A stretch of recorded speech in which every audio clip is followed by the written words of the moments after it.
Long before the great flood, before the days of Noah, before humanity knew destruction, there was a man who walked with God, Enoch. Unlike any other before him, he was chosen to witness the mysteries of heaven and the horrors that befell the earth. He saw angels descend, saw giants rise, and watched as mankind was plunged into darkness by secrets never meant for them. The Book of Enoch is more than just a forgotten scripture. It is a record of celestial rebellion, the corruption of men, and the coming of divine judgment. Buried in time, sealed away by those who feared its revelations, this book holds truths that many dared not face. But tonight we shall uncover what was hidden.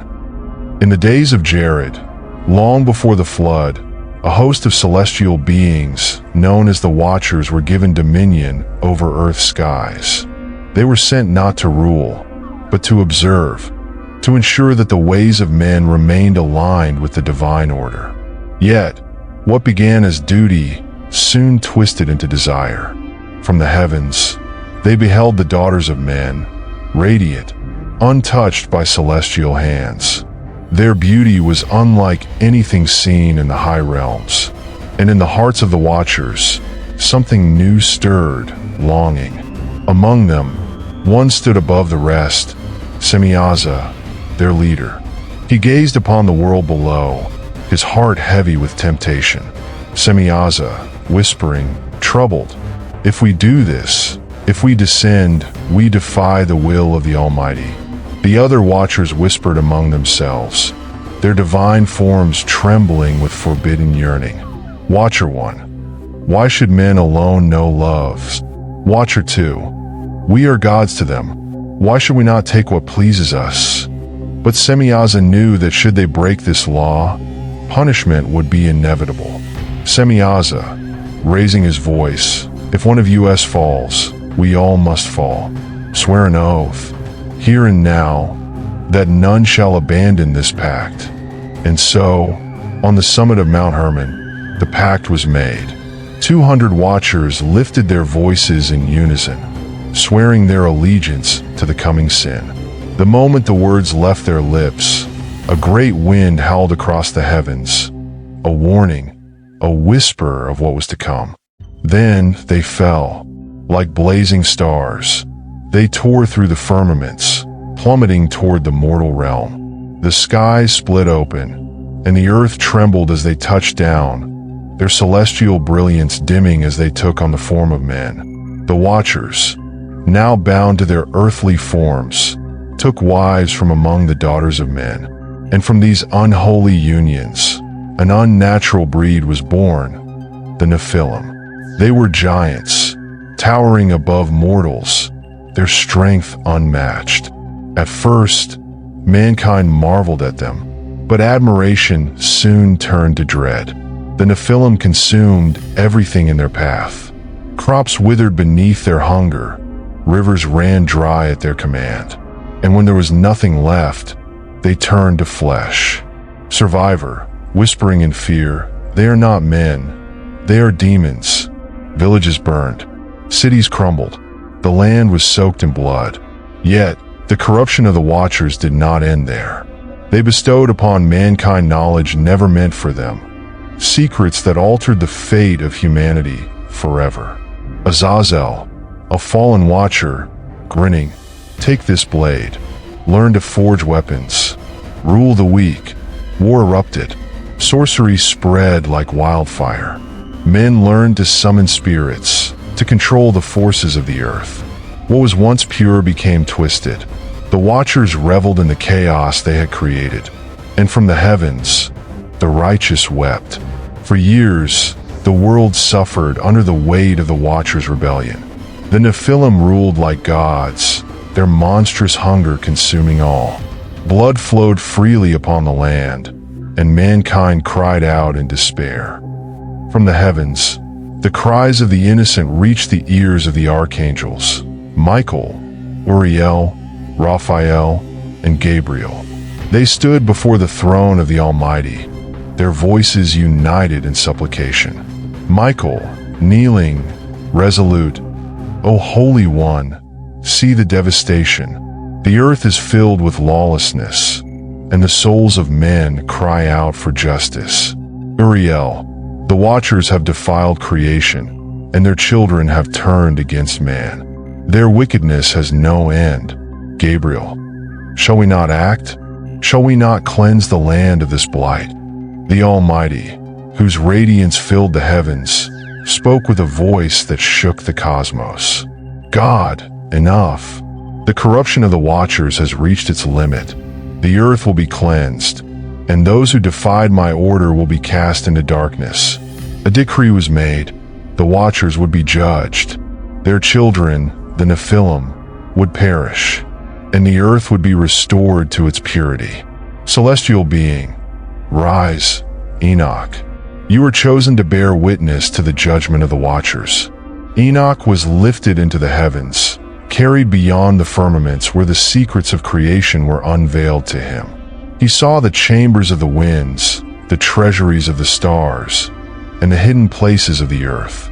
And there, he was given a message, one that would seal the fate of the fallen.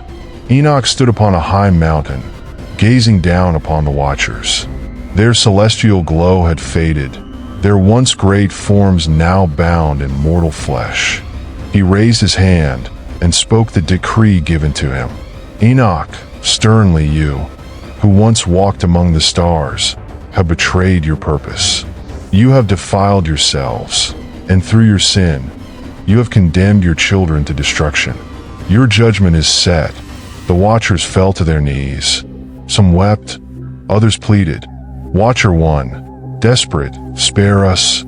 O Holy One, let our children live. Watcher two, we did not know. We did not understand. But there was no mercy. Their fate had been sealed the moment they had sworn their pact atop Mount Hermon. Michael, descending from the heavens, voice like thunder, by the command of the Almighty, you shall be bound in chains and cast into the abyss. A great chasm opened beneath them. The earth roared as darkness swallowed them whole. Chains of fire wrapped around them, dragging them into the depths where they would remain imprisoned until the final judgment. As for their children, the Nephilim, Gabriel was sent forth with a final command. God, let them turn upon one another. Let the land be rid of their presence. And so, the Nephilim fell into chaos. They battled each other in great wars, and the land was soaked with the blood of giants. The earth itself heaved a sigh of relief, but the cleansing was not yet complete. God said, Noah, my faithful servant, the end of all flesh is come. The world is filled with corruption. A great flood shall cleanse the earth. But you shall be spared. Noah was commanded to build an ark, a refuge for himself, his family, and the creatures of the earth. As he toiled, the storm gathered in the heavens. The sky darkened, and the earth trembled, as if mourning its own fate. The last remnants of the Nephilim, weakened and desperate, sought to escape the coming deluge. Some tried to hide in the mountains. Others attempted to build great structures to withstand the waters. But their efforts were in vain. Then, the rain came. The fountains of the deep burst open, and the sky wept torrents of unrelenting rain. Rivers overflowed, consuming cities. Great waves crashed upon the land, swallowing everything in their path. The cries of the wicked filled the air, but there was no salvation left for them. Survivor, clawing at the ark, screaming, "Save us! Please, have mercy!" But the doors of the ark had been sealed by the hand of God, and none could enter.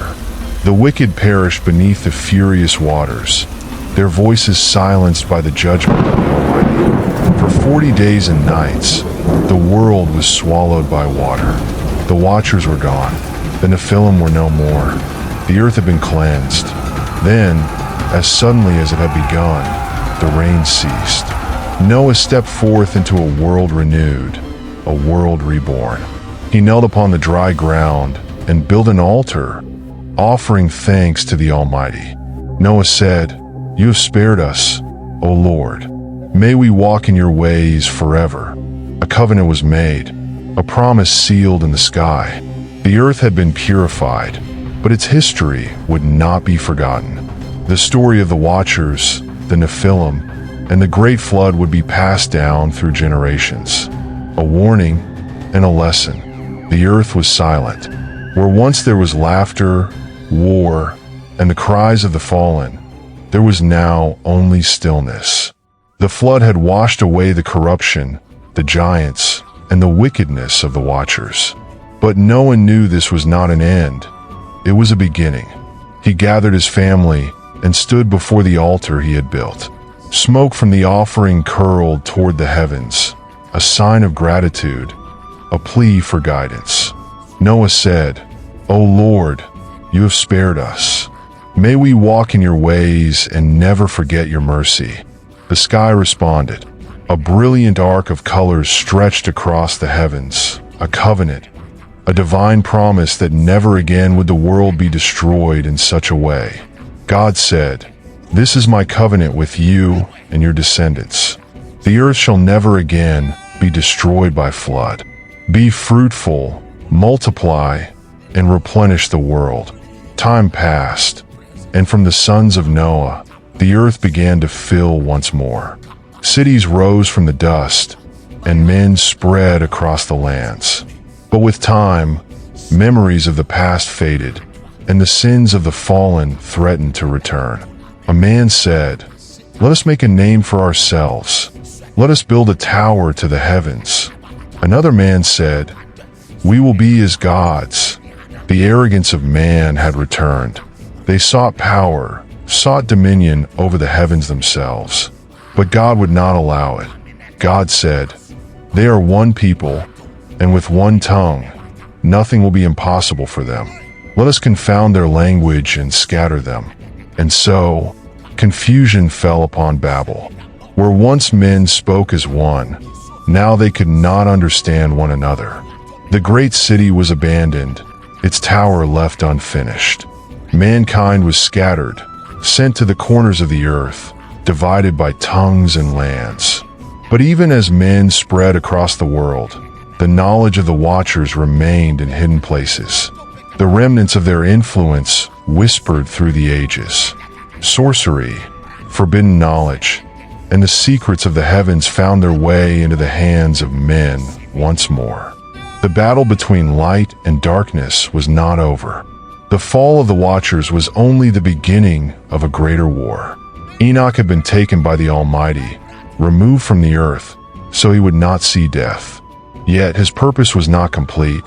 He stood at the edge of time itself, witnessing the unfolding of destiny. Before him lay the past, the present, and the great reckoning yet to come. God, Enoch, behold the fate of the world. The sons of man have not learned. The darkness that fell upon them once shall rise again. Enoch saw visions of kingdoms rising and falling, of men consumed by greed, of wars fought for power rather than justice. The Watchers were gone, but their influence lingered, hidden in the hearts of those who sought forbidden knowledge. Enoch, is there no end to the corruption of men? Will they never seek your light? God, a time will come when the righteous shall rise, and the wicked shall be judged. But before that day, darkness must have its reign. Enoch saw the rise of a great deceiver, one who would claim dominion over the earth. He would deceive nations, lead them astray, and unite them in rebellion against the Creator. The deceiver, standing before a great assembly, why bow to the unseen? Why be ruled by laws not made by man? We shall take our destiny into our own hands. The people cheered, and the world fell into chaos. The laws of the Most High were cast aside, and all manner of evil flourished. But just as it had before, judgment would come. God said, "Enough." The stars fell from the sky. Mountains crumbled. The earth split open as the armies of heaven descended. The final war had begun. Michael, sword drawn. Let the wicked reap what they have sown. The deceiver and his followers fought, but they could not stand against the armies of the Almighty. Fire rained from the heavens. consuming all who stood against the will of the Creator. The darkness was finally undone. God, the old world has passed away. Behold, I make all things new. Enoch saw the promise fulfilled. The earth, no longer tainted by sin, flourished once more. The children of men walked in harmony, their hearts aligned with the will of the Creator. The war was over. His words, his visions, his warnings, left behind for those who would listen.